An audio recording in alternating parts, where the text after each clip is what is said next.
O livro do profeta Amós. Amós era um pastor e um fazendeiro de figos que vivia perto da fronteira entre o Reino do Norte, Israel, e o Reino do Sul, Judá. Agora, o Reino do Norte havia conquistado sua independência cerca de 150 anos antes. Lembre-se de 1 Reis, capítulo 12. E estava sendo governado por Jeroboão II, um líder militar de sucesso. Ele ganhou muitas batalhas e novos territórios para Israel e gerou muita riqueza.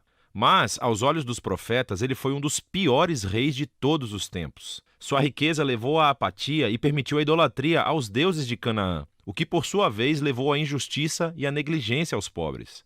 E chegou a um ponto em que Amós não aguentou mais. Ele sentiu Deus chamando-o para ir até Betel, uma cidade importante para o norte do reino, onde havia um grande templo, para anunciar a palavra de Deus ao povo. E esse livro é uma coleção dos seus sermões, poemas e visões proferidas ao longo de todos os anos. Eles foram compilados mais tarde para dar ao povo de Deus uma ideia da sua mensagem divina para o Reino do Norte, e é uma mensagem que ainda precisamos ouvir hoje. O livro tem um conceito bastante claro. Os capítulos 1 e 2 são uma série de mensagens para as nações e para Israel. Os capítulos de 3 a 6 são uma coleção de poemas que expressam a mensagem de Amós ao povo de Israel e aos seus líderes. E os capítulos 7 a 9 contêm uma série de visões que Amós teve e que descrevem o juízo que Deus irá trazer sobre Israel. Vamos nos aprofundar. O livro começa com uma série de poemas curtos que acusam todos os vizinhos de Israel de violência e injustiça. E isso é meio estranho porque a frase de abertura do livro dizia que Amós falaria contra Israel, mas veja como isso funciona. À medida que Amós nomeia todas as nações vizinhas, você pode olhar no mapa e observar que ele está criando um círculo. E quando ele termina, Israel está no centro, como um alvo na mira. E Amós desencadeia uma acusação poética a Israel que é 3 vezes mais longa e mais intensa do que qualquer outra. Ele acusa os ricos de Israel de ignorarem os pobres e permitirem graves injustiças no seu país. Especificamente, eles permitem que os pobres sejam vendidos em escravidão por dívida e, em seguida, negam representação jurídica para essas pessoas. E, Amós pergunta, é essa a família que uma vez foi negada a justiça e escravizada no Egito? A família que Deus resgatou da opressão e escravidão?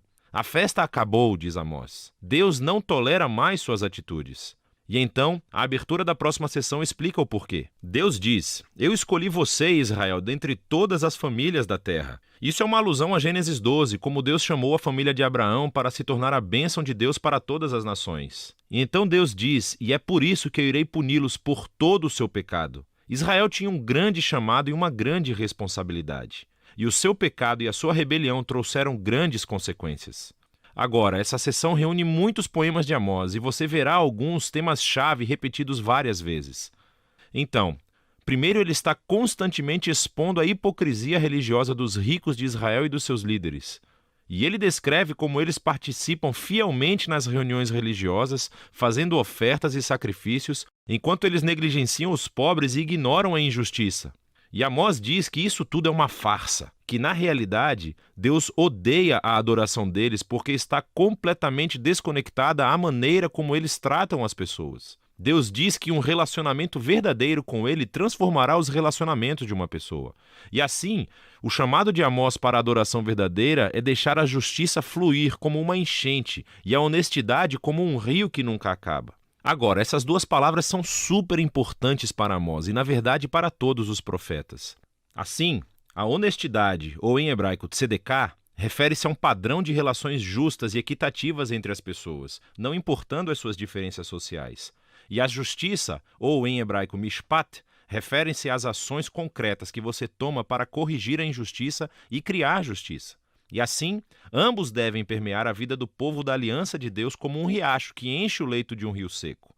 O próximo tema são as acusações repetidas de Amós sobre a idolatria de Israel. Lembre-se, quando o Reino do Norte se separou do Reino do Sul de Judá, o seu rei constituiu 2 novos templos para rivalizar com o de Salomão em Jerusalém. E ele colocou um bezerro de ouro em cada um deles. Lembre-se de 1 Reis, capítulo 12. Desde então, Israel só acumulou mais ídolos, adorando os deuses do sexo, do clima e da guerra. E na visão do profeta, a adoração desses deuses sempre levou à injustiça. Porque esses deuses não exigem o mesmo grau de justiça que o Deus de Israel. Sem mencionar que esses deuses eram imorais. Não o Deus de Israel, ele é diferente. Então ele pode dizer, busque-me para que você possa viver. E logo depois disso, pode dizer a Israel, busque o bem, não o mal, para que você possa viver. Então, a verdadeira adoração ao Deus Criador de Israel é sinônimo com fazer o bem, com generosidade e com justiça. E assim, o tema final desses capítulos é que, como Israel e o seu rei rejeitaram Amós e os outros profetas, Deus enviará o dia do Senhor. E isso é um ato de justiça grande e terrível contra Israel. E especificamente, Amós diz que uma nação poderosa virá e irá conquistar e dizimar as suas cidades e levará as pessoas para o exílio. E sabemos que a sua previsão se tornou realidade. Cerca de 40 anos depois, o Império Assírio apareceu e fez exatamente o que Amós havia dito. O livro termina com uma série de visões que Amós teve e são representações simbólicas do dia do Senhor vindouro. Então ele vê Israel devastado por um grande exército de gafanhotos, e depois por um fogo escaldante, e em seguida repleto de frutas podres. E na visão final, Amós vê Deus batendo violentamente nos pilares do grande templo de Israel em Betel, e todo o edifício desmoronando. É uma imagem da justiça de Deus sobre os líderes e os deuses de Israel, que o seu fim chegou. Mas, de repente, no último parágrafo, temos um vislumbre de esperança. Ele pega nessa imagem de Israel como um prédio destruído. E diz que Deus, a partir das ruínas, um dia, ele irá restaurar a casa de Davi. E, em outras palavras, ele trará o futuro rei messiânico da linhagem de Davi e irá reconstruir a família do povo de Deus. O que, surpreendentemente, significa que irá incluir pessoas de todas as nações. Naquele dia, toda a devastação causada pelo pecado de Israel e pelo julgamento de Deus será revertida. Agora, esse último parágrafo é muito importante. É o único sinal de esperança do outro lado do julgamento. E isso nos ajuda a ver como esse livro explora a relação entre a justiça de Deus e a sua misericórdia. Se Deus é bom, ele tem que enfrentar e julgar o mal entre Israel e as nações. Mas os seus propósitos a longo prazo são de restaurar o mundo e construir uma nova família da aliança. E assim, através das palavras de Amós, ainda hoje ouvimos o seu chamado. Devemos aprender com a hipocrisia e o desastre de Israel e abraçar uma verdadeira adoração a esse Deus que deve sempre levar à justiça e ao amor ao próximo. E é disso que se trata o livro de Amós.